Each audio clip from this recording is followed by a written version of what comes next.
Today, we're unraveling a shocking incident where two unsuspecting women found themselves at the receiving end of a police altercation. And guess what? This wasn't the first time one of these officers was in the spotlight for the wrong reasons. Picture this. It's January 1st, 2023. The streets of Toledo are buzzing with the aftermath of New Year celebrations. Officers Ashley Ploft and Adam Hobbs are at an accident scene, doing their routine checks. Out of the blue, a vehicle zooms past, narrowly missing a tow truck. Without a second thought, Officer Ploft flicks on the patrol vehicle's emergency lights, signaling a chase.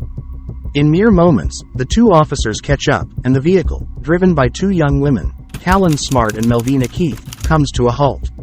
They were just wrapping up their night and were on their way home. But what should have been a routine traffic stop took a sudden and unexpected turn.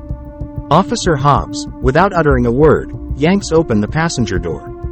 The abruptness of his action not only startled Miss Smart but also raised questions about her Fourth Amendment rights. For those unfamiliar, the Fourth Amendment safeguards citizens from unwarranted searches and seizures. And from where we stand, this situation seems to be treading on thin ice. Miss Smart, taken aback by the sudden intrusion, confronts Officer Hobbs, seeking an explanation for his aggressive behavior. But instead of answering, he silences her with a curt, "Shut up." Why are you opening the door like that? Shut your mouth. No, Things escalate quickly as Officer Hobbs demands Miss Smart to exit the vehicle, only to manhandle her to the ground. On the other side, Officer Ploft mirrors her colleague's aggressive approach. Her body cam audio reveals her saying, "I'm getting them out of the car." I'm getting them out of the car. This statement alone suggests she had made up her mind even before assessing the situation. And true to her words, she approaches the driver's side, instructing Miss Keith to step out. 26. Turn the car off. Turn the car off. Out. Step out. The situation took a darker turn when Officer Pluff, with the assistance of Officer Hobbs, forcefully placed Miss Keith in handcuffs. Shockingly, throughout this ordeal, the two women were kept in the dark about the reasons for their detention. The officer's aggressive behavior didn't stop there. Miss Keith, who showed no signs of resistance, was thrown to the ground by Officer Pluff, who grabbed her by the hair. The dash cam footage paints a chilling picture. Officer Pluff landing at least 5 punches on Miss Keith, who was already restrained on the ground. Amidst the chaos, Miss Smart Let go of my hand! Bro, it's on my mother! Guess what?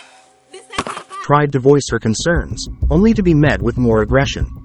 Officer Hobbs pushed her to the ground, dragged her, and threw her into the back of the patrol vehicle. From the backseat, Miss Smart's voice echoed her disbelief. "Is this even legal?" I'm too lit for this.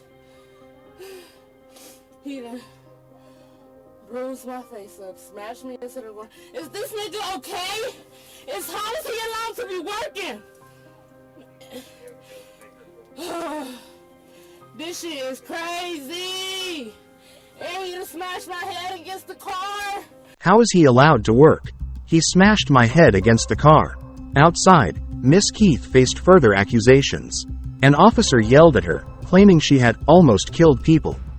Damn, you just killed people? The dash cam footage, however, told a different story. There was no evidence of Miss Keith posing any danger. The officer's narrative was inconsistent. Initially, they accused the women of almost crashing, but later claimed they had crashed into a tow truck. When a bystander questioned the officers about the alleged crash, pointing out the lack of damage on the vehicle, Officer Hobson tried to validate his claims by pointing to minor scrapes on the car. Was banging my head against the car. Yeah, it sure the was.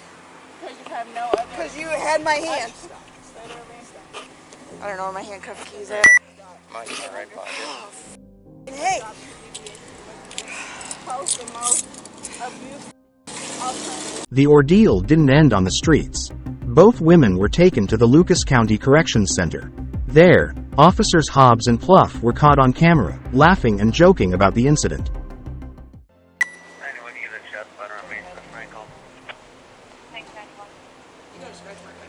Yeah, she scratched the fuck out of me. Yeah. She popped me pretty good. Got me right square in the nose. Made my eyes water a little bit. She paid for it though. I was gonna say my finger might be broken. Yeah, The bite probably hurt the most. We'll see. Officer Hobbs even boasted about how Miss Smart had popped him and how she paid for it. The women faced multiple misdemeanor charges, but notably, none for assaulting an officer. In his report, Officer Hobbs tried to justify his excessive use of force, claiming he used joint manipulation and strikes to control Miss Smart. But the dash cam footage and eyewitness accounts painted a different picture. It's worth noting that this wasn't Officer Pluff's first brush with controversy. Months earlier, she was involved in another incident where she assaulted O'Shea Jones, an Olympic boxer.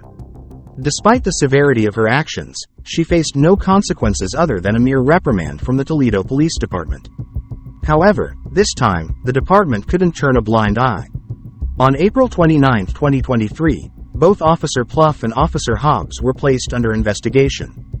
The department has set a 100-day window to complete its probe and decide on the necessary actions.